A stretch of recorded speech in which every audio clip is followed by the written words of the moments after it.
This is Field Notes from the Proving, short reflections from inside the process of building a life that's earned, not perfected, earned.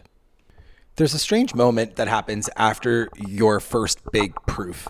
You think the hardest part is finishing the race, but the truth is it's not. The hardest part is answering the question that comes after.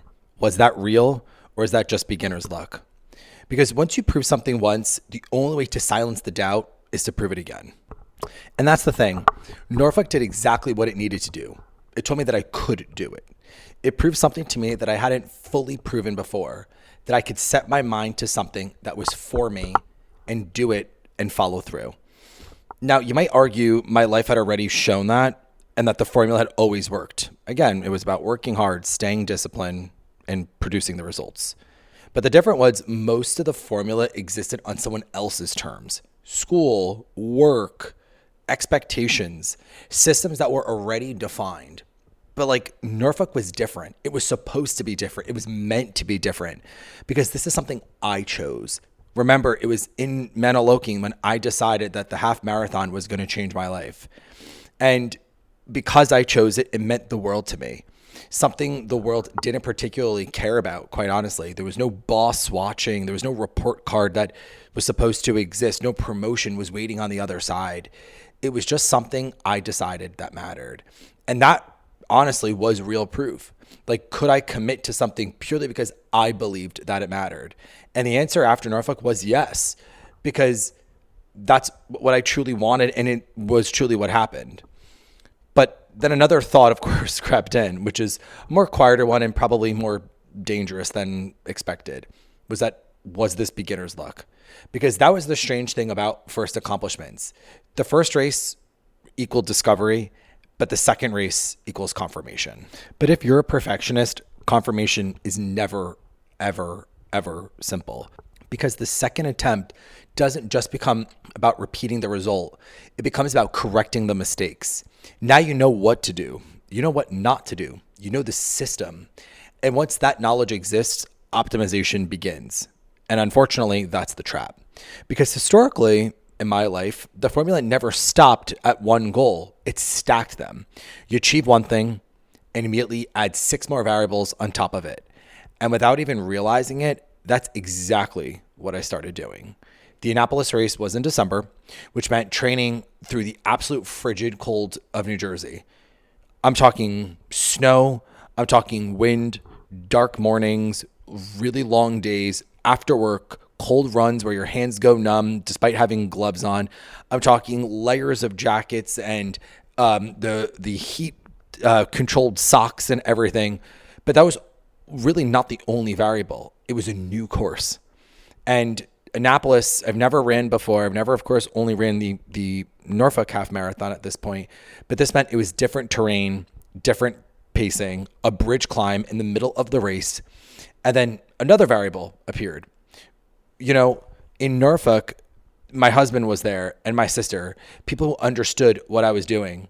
But Annapolis, it was my dad, his girlfriend, my best friend, people taking time out of their lives to stand on the sidelines this time, watching, rooting for me.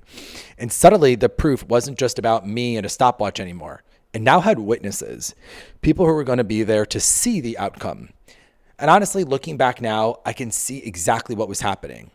I thought I was designing a challenge, but really I was activating the perfectionist formula again.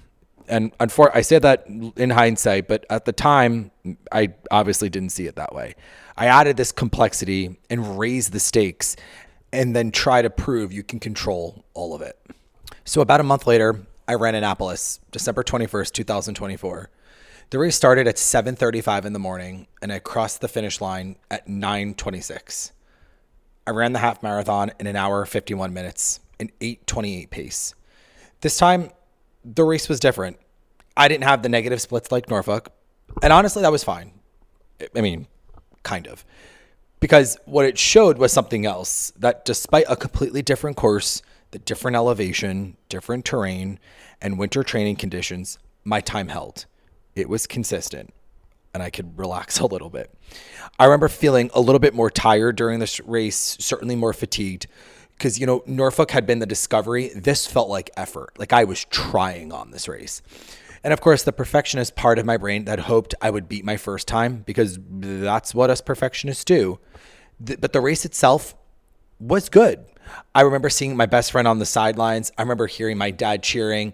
And it was a strange moment because suddenly this thing that had been so personal, so internal, was now visible. People were there watching, supporting, taking time out of their lives to stand there and just cheer. And part of me felt like I hadn't given them the performance of a show. I mean, not that they needed a show or expected one, but the perfectionist part of me felt like I should have delivered something bigger. But the truth is I ran the race, they saw it, and it became proof that I did it, proof that it wasn't a fluke, and proof that this thing that I'd been quietly building all along was in fact real. But here's the strange part. Even after finishing Annapolis, even after seeing the clock, even after getting another medal, there was still a part of me that didn't fully believe it. And I recognize how crazy that and weird that sounds, because logically the work was done. The miles were real. The time was real. Witnesses saw it. But somewhere in my brain, a voice quietly said, nope, not yet. It has to happen again. Looking back now, I can see something else too, honestly. Part of the reason that race mattered so much was because it became public. And a few episodes back, I spoke about me not talking about things and making this public with my dad, his girlfriend, and my best friend there meant that this was now loud and out there. They saw it, they validated it. And while it was a little uncomfortable to admit, in 2024, I probably needed the validation, because part of me wasn't just proving something to myself. It was proving it to the people that I cared about, showing them that this was real, showing them that I had become this person that was a runner and became part of my identity. And in hindsight, that might not have been the healthiest motivation, because the race wasn't fully about me at that point. Part of it was ego. Part of it was wanting the identity. But the race itself, the race was still real, and I knew that. And despite the cold, despite the fatigue, despite probably not giving my body the rest that it needed, I still showed up. And honestly, I was proud that I did it. It's just the strange thing about perfectionism is that it never argues with your effort. It argues with your evidence. You run the race, you see the clock, you get the medal, and somehow the brain still whispers, maybe it doesn't count yet. Maybe you need to do it again. And if you're not careful, you could spend your entire life collecting proof and never feel ever fully convinced that you did it.